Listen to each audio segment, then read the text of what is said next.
Hello, Dr. Brandon. Hello, Dr. Morgentaler What a pleasure to see you for another episode of. of the Sex Doctors. So here we are. So what do you got? Yeah, here we are. So let's talk about delayed ejaculation. Delayed ejaculation. How about that? Wait, can you give me a few minutes? That was good. Oh, that was good. All right. That was good. It might take long. It might take longer than we expected. That's right. Yeah. That's right. And then what are we going to do?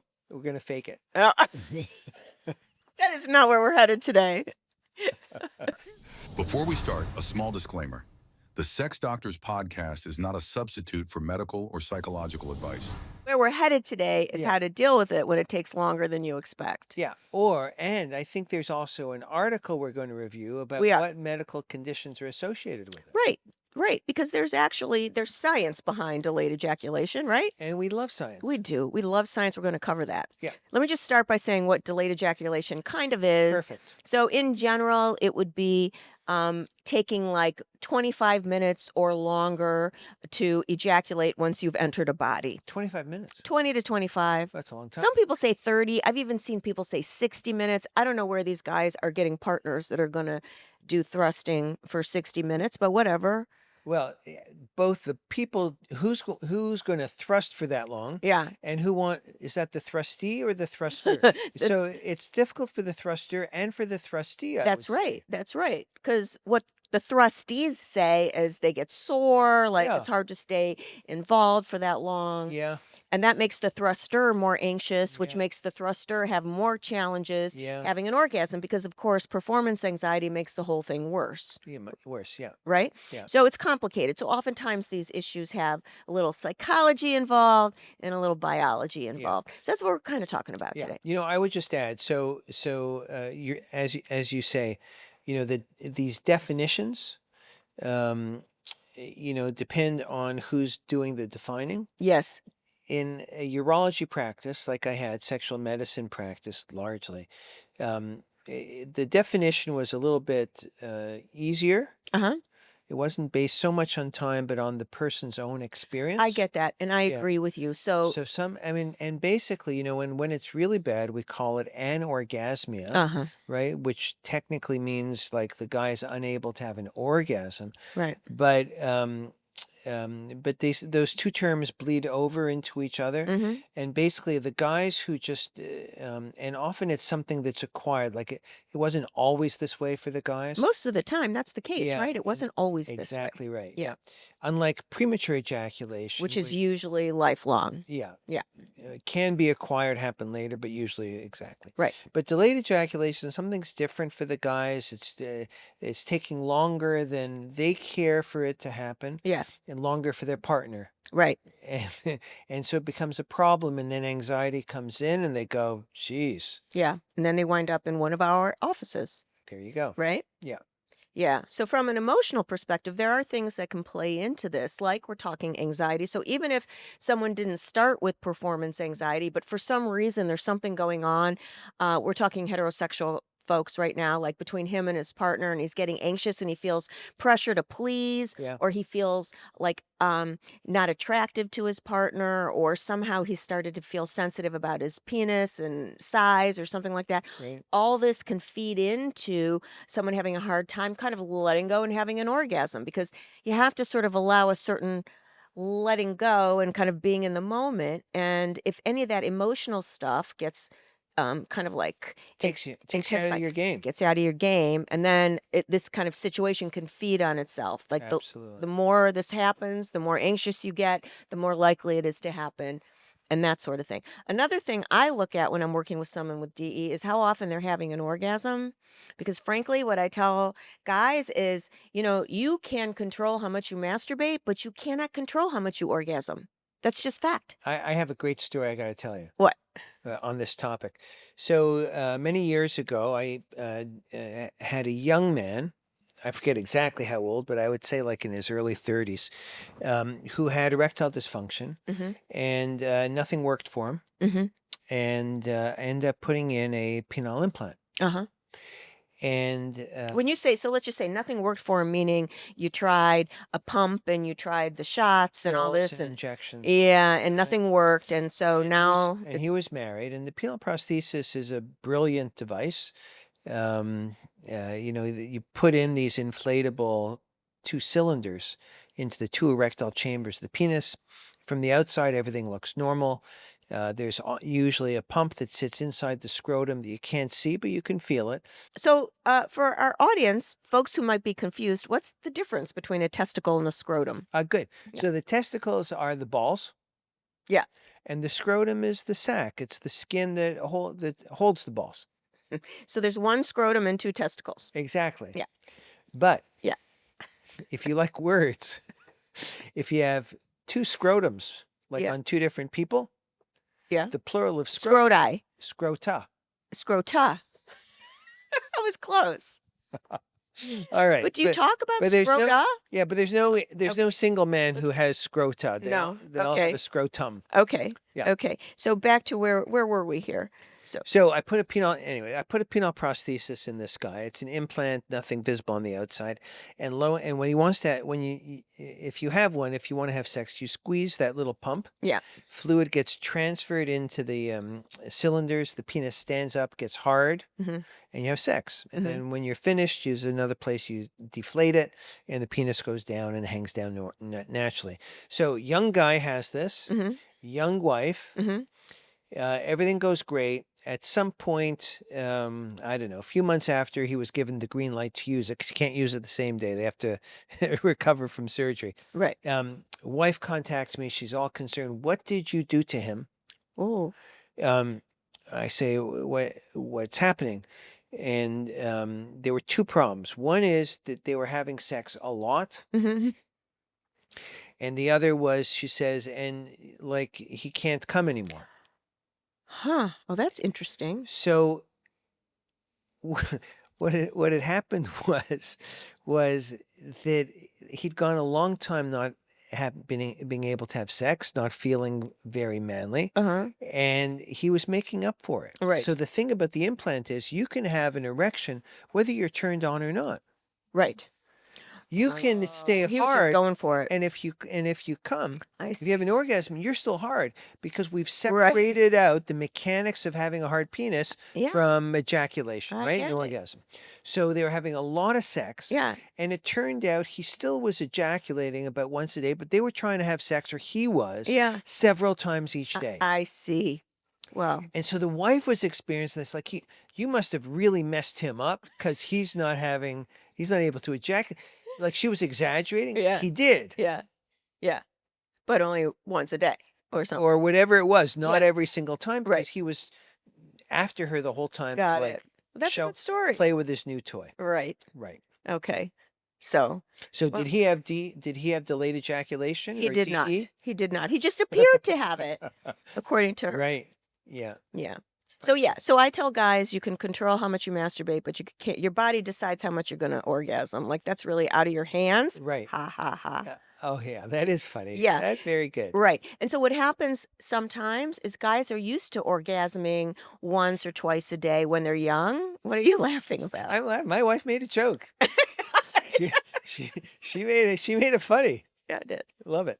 Yeah. So guys are used to like maybe when they're in college or whatever, once or twice a day they have an orgasm, no problem. Then they age and they think they should still be able to keep that up. Right. And that's not necessarily how bodies work. And over time, sometimes guys have to like slow that expectation down a little bit. Yeah. The irony is that a lot of younger guys come more quickly than they want to. Yeah, that's true. And the irony is that as they get older, at some point it's going to switch the other way. Right, right. And they may not be able to come as quickly as they want. Which is really sort of what we're here to talk about today. Yeah. So one of the things when I'm working with a guy with DE is just to make sure, how often is he having an orgasm and is that realistic at this point in his life? Yeah. And whatever's going on, interestingly enough, I've seen a couple pieces of research that suggest that guys with DE may have a tendency to be passive in their relationship. What do you think of that? I've seen that twice. Very interesting. I don't know. Yeah. I don't know. The authors in either of these It's didn't pretty, really it's pretty common. I'll tell you. Let me throw. Yeah. I'm old enough now, so I can throw in like a little history. Okay. So again, my training was in the 1980s. I came out in 1988. I started doing sexual medicine, amongst other things, as a focus, and there was very little taught about DE, Mm-hmm. and uh, we had no real treatment for it. Mm-hmm. What we heard about a lot and people talked about a lot at conferences, seminars, etc., was premature ejaculation, Right. not delayed ejaculation. Uh-huh. And it was really surprising to me as I started seeing men how common this was, Yeah, yeah. because I didn't hear anything about it in my training, Uh-huh. nothing. Isn't that interesting? I wonder why. Yeah. Now that's not true. Right. But listen, there was a lot of taboos around sex. We didn't hear a Yeah, lot yeah. about sex in general, Yeah. even in urological training. Yeah. We knew about erectile dysfunction. We called it impotence. This is amazing how this has changed. When I started, so I was at Beth Israel Hospital, now Beth Israel Deaconess Medical Center, one of the Harvard teaching hospitals in Boston. I was like brand new urologist, trained at like great places, and sexual dysfunction was what I wanted to do, together with male infertility. And I went to my chief and I said, I want to start like a clinic around, we called it impotence then, Mm-hmm. not erectile dysfunction. And he said, great, go ahead, Mm-hmm. support you, but you have to do it in combination with somebody from the Department of Psychiatry. Oh, And the right. reason was that the belief still in 1988 was that this was largely a psychological issue. Well, a lot of therapists still think that way. They still think that most sexual dysfunction is largely psychological, which is unfortunate because it's really a mix of biology and Right. psychology. And so the data now are clear. We have ways of studying this, and sort of a lot of the taboos around studying it has gone down. We know that around erectile dysfunction, we're a little bit afield from ejaculatory dysfunction, but erectile dysfunction is 80% of the time is physical. Mm-hmm. There is psychogenic Mm-hmm. ED for Mm-hmm. sure, Mm-hmm. but it's only about 1 in 5 cases. So that's a lot, 80% But the physical. reason why in 1988 people thought the opposite, they Mhm. thought 80% of the time it's psychological, was because of the work of Masters and Johnson. And Masters and Johnson, who were one of the great sex Yeah, researchers of all time, right. they believed that it was psychogenic Mm-hmm. in the vast majority of time. And the reason they thought so was that they studied very carefully a lot of men. They studied women too, but they could say a lot of men with erectile dysfunction, physical examination, blood tests, and basically they didn't find anything wrong 80% of the time. Yeah. And when they asked them a series of, sort of questionnaires or structured interviews, They've got anxiety. they found psychological Right. responses Right. most of the time. Mm-hmm. So they said, look, we got the guys are avoiding sex. They're not enjoying sex. They Right. have anxiety about sex. 2 + 2 = 5, Yeah. right? And we Yeah. can't find a physical thing. So this has got to be psychogenic. Right.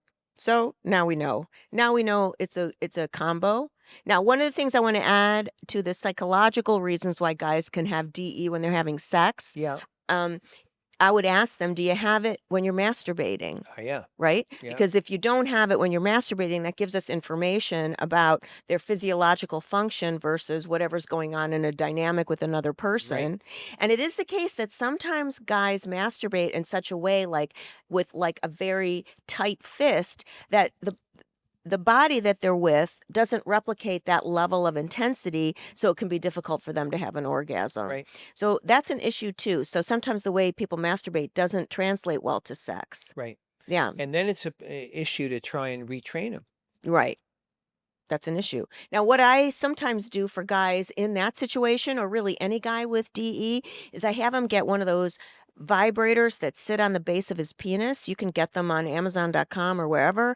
And so they add stimulation. So if that's part of the problem, like he needs more stimulation, and chances are if he's got DE, he could benefit from more stimulation, then a sex toy like that will, like, it'll massage his testicles or, stimulate his testicles, whatever, that'll probably be helpful. Yeah. But then I would send them Testicle, just to go back to, Oh. to the difference between the scrotum and the testicles. yeah, Well, it would really stimulate both at this point. there you So- go. Okay, good. okay. So, but I would also send them to a urologist and Ah. make sure there wasn't one of many other things going Yeah. on, like a medicine they were Yeah. taking or a physiological problem. So what did they cover in the study? What would you be doing? Well, I'll tell you. So what I did changed over time. So when I started doing this stuff, the treatment of sexual issues in men was kind of this fantastic, exciting new area. Um, one of the leaders in the field, we've spoken about him many times, is our friend and colleague Irwin Goldstein. He was across the city from me in Boston. He was at Boston University then. Now he's at San Diego. And people, and Irwin was critical in this. A small number of individuals were really studying this and trying to apply science to penile problems, right? Mhm. Penis problems. So they looked at blood vessels, the arteries, they looked at the ability of the penile chambers to hold blood. Mhm. And around problems of ejaculation, the question was maybe this is a neurological a nerve issue Mhm. that could be diagnosed. Yeah. And so we had devices that we would measure sensation on the penis at different points along the shaft Uh-huh. to find out maybe the sensation is diminished. And so we have these little things that you turn up the gain on this thing and it vibrates, and at the very lowest gain, like nobody can feel it. And then Mhm. you Mhm. say to the man, tell me when you can feel it. And you turn it up and you write down what the number is at which they Well, felt they it. do this with clitorises too, right? Sure, they can do it with anything, Yeah. right? And including somebody said, I've lost sensation in my foot or something. You could do it Right. anyway. Same instruments. And then you compare the penis to the finger, and it should be roughly the same at which you feel these thresholds. It And really? yeah, The finger and the penis? yeah, Isn't the penis more sensitive than the finger? different kinds of, they're sensitive, but in different ways. Because it's But not the clitoris in the finger. the sh- so the shaft of the penis, the shaft of the penis isn't like incredibly sensitive. Mm. The head of the penis Ah, can okay. be, but it's also a different kind of sensation, right? Okay. Yeah. It's a different kind of sensation, and the response of the body to that stimulation Mhm. is different too. It's All right. experienced differently. Okay. So I used to, when I had somebody with delayed ejaculation, I would always do this sensation test on them. Huh? It Okay. was always normal. Huh! Well, how Now, about that? the exceptions were people with known neurologic problems, like Uh-huh. Like diabetes. diabetes in some cases, multiple sclerosis. Yeah. Um, but usually the patients knew their diagnosis, and then the Mhm. testing was almost confirmatory, Yeah. right? So that Mhm. happened. But an otherwise healthy guy without known neurologic disease or diabetes, which can involve nerves also, it just wasn't that useful. So I stopped doing it over time. Wow, that's really And interesting. then we end up in where we're just trying to try what works. Yeah. And so low testosterone can be a cause. Uh-huh. People not only lose desire that comes from the brain, but their whole genital sexual response can be diminished. Mhm. Um, so that we talked about sensation and when somebody can feel something. So you can feel something in the penis, like the penis has the ability to feel pain, Mhm. pinprick, Mhm. cold, heat, Mhm. right? Mhm. But they'll be experienced as cold, heat, pinprick, or whatever it is. Yeah.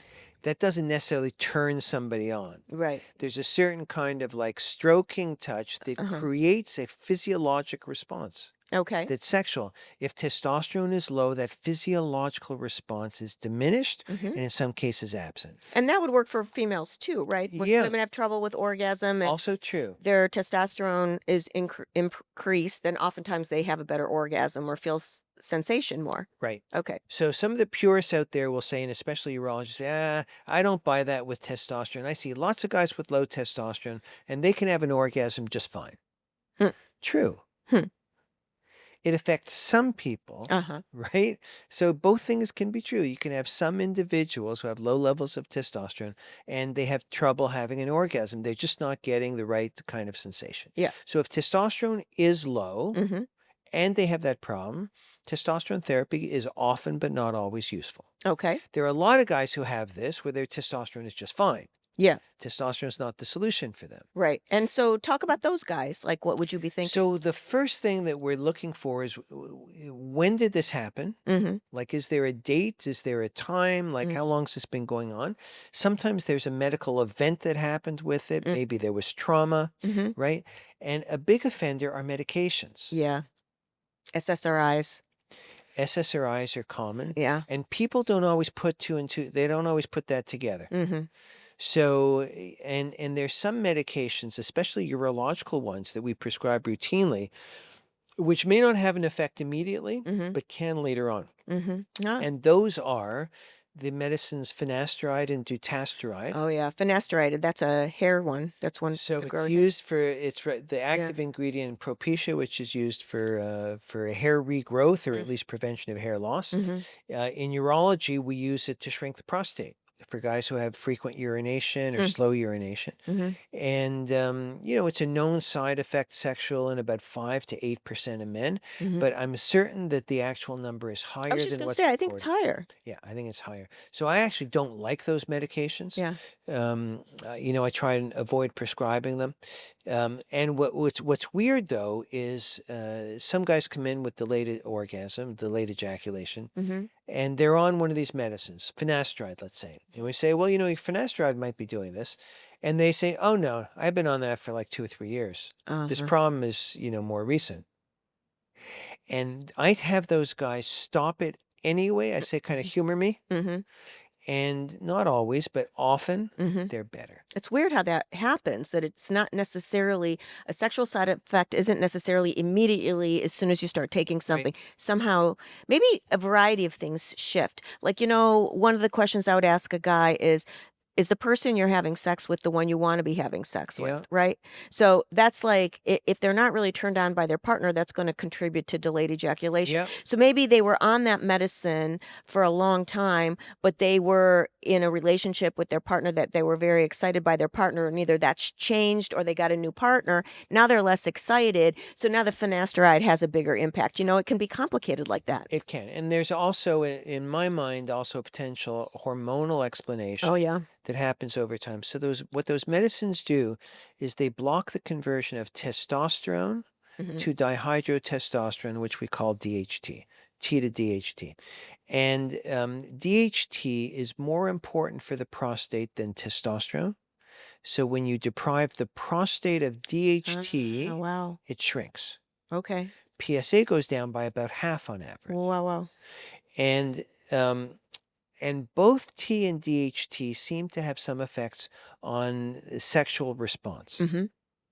So in my mind, what's possible, this is entirely speculative. I've seen no data on this. Mm. It would be hard to collect data on this prospectively, is that the guys go on this medicine, Mm-hmm. their DHT goes down essentially to zero, but their testosterone was still adequate. They're fine. And over time, for whatever reason, the testosterone now I see, declines. right. And now they don't have enough of the combination of T Right. and DHT. Mm-hmm. If you stop the medication, Mm-hmm. their DHT rises, and their combination now of T and DHT may be sufficient to get them That there. makes sense. Yeah, I like that theory. That's good. Yeah. Anyway, so it's possible. So we look for medications. So the 5 alpha reductase inhibitors like finasteride, dutasteride, SSRIs you mentioned, really common. Yeah. Maybe a majority of guys have some experience, some decreased something, sex Right. drive or whatever. Yeah. Beta blockers are a problem. They're Yeah. used for generally for high blood pressure, rapid heart rates. But they slow you down, don't they? They just slow everything down. Yeah, some people tolerate them fine, but a lot of people just feel lousy with them. But Yeah. they're commonly used. They've been around for a long time. And then antipsychotic medications Uh-huh. can do this. Those are the main culprits Mm. that I see. Mm-hmm. Hmm. So, okay. Any other words of advice for somebody that's struggling with this?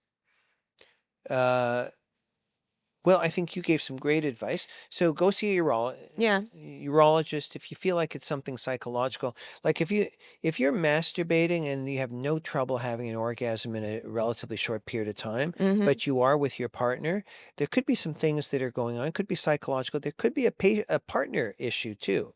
Mm-hmm. Like? Some partners, if they're straight couple, sometimes the women have less vaginal tone as they get older, Yeah. and the men get less Sensation. stimulation. Another thing is an unenthusiastic partner. It really honestly surprises I shouldn't me. laugh.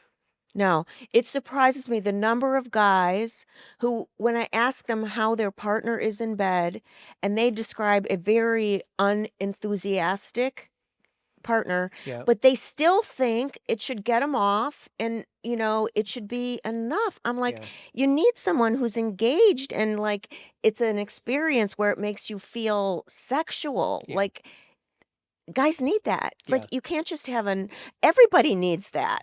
So, women will have like but women kind of don't have this expectation that they should be excited by like a partner who's robotic in bed. Right. Like if a woman is with like a robotic partner, she'll be able to tell me that and not expect herself to be excited. But guys don't do that. They sort of think they should always be able to get off. Yeah. And what guys need to realize is that as you get older, and that doesn't mean that you're old, but as guys get older, things need to be more and more perfect for sex to work out, both for quality of erections and for orgasms. Hmm. There's one other little trick that sometimes we stumble upon as the cause in terms of a partner interaction, which is everybody's told use lube, use lube, use lube. Hmm. Well, guess what? Too much lube Hmm. means the guy doesn't feel anything. Yeah, that happens for women too. Too much lube takes So out it's the guy just feels like he's Right. like floating in a sea. Right. Right. Hey, that happens to that is such and it's never discussed. So I'm so glad you brought that So up. a little lube, great. Great.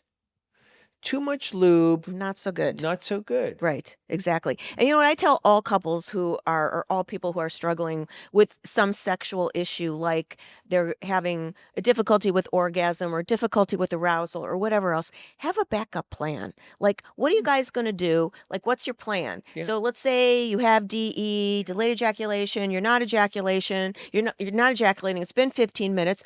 What are you guys going to do? Yeah. Maybe you stop and you bring out some sex toys and you play with your partner. Maybe you stop and you just cuddle. Maybe you stop and you go watch TV.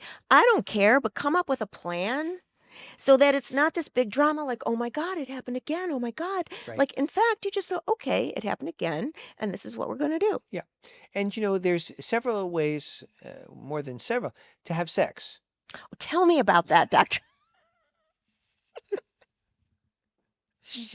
Yeah. So and some of those ways may be more stimulating for an orgasm. Yeah. For the guy than others, and it could be vaginal sex or oral sex or whatever else they want to do. Right. Hand stimulation. Yep. And some of that may be closer to what they need to do. And sometimes you just need a little variety. If you're doing the same thing every single time, it's probably going to get less exciting. Amen to variety. Yeah. I mean, really. There you go. Okay. So we started off by we were going to discuss an article. But we didn't really, did we? No. Did we No. need to? I don't think so. I think the one point that stuck out to me from this article is they talked about the fact that when guys are dealing with like infertility treatments, it can take the sexiness out of sex, and good. that's a group that can report more delayed ejaculation. Yeah, that's good. Yeah. Yeah. A lot of the guys, so, one of my specialties over the years was treating male infertility. And it's not unusual for the guys, for there to be a complaint that the guys can't, number one, get it up, or number two, can't ejaculate. Yeah. And often it's because things are timed, Yeah. right? So the woman may be on a treatment where like this is her day, Yeah. and she calls the guy up, says, This is the moment. the moment, and the guy feels like he's got a gun to his head, and no. Yeah. Do you know what else? I've worked with more than one guy that they were afraid to ejaculate because they didn't want to get their partner pregnant, Yeah, and they were afraid to say that. yeah, So they just like, held it in. yeah, They didn't let themselves go there. right. So that's an issue too for some guys. Yeah, very good. Yeah. Well, I think- Dr. Brandon, Hmm. I think that was great. Yeah. And thus ends another episode of The Sex The Doctor. Sex Doctors. You can find us at the sexdoctorspodcast.com. Mm. The way to avoid missing any of these episodes is to subscribe. Yes, And we hope to see you again for our next episode of The Sex Doctors. we sure do. Bye-bye.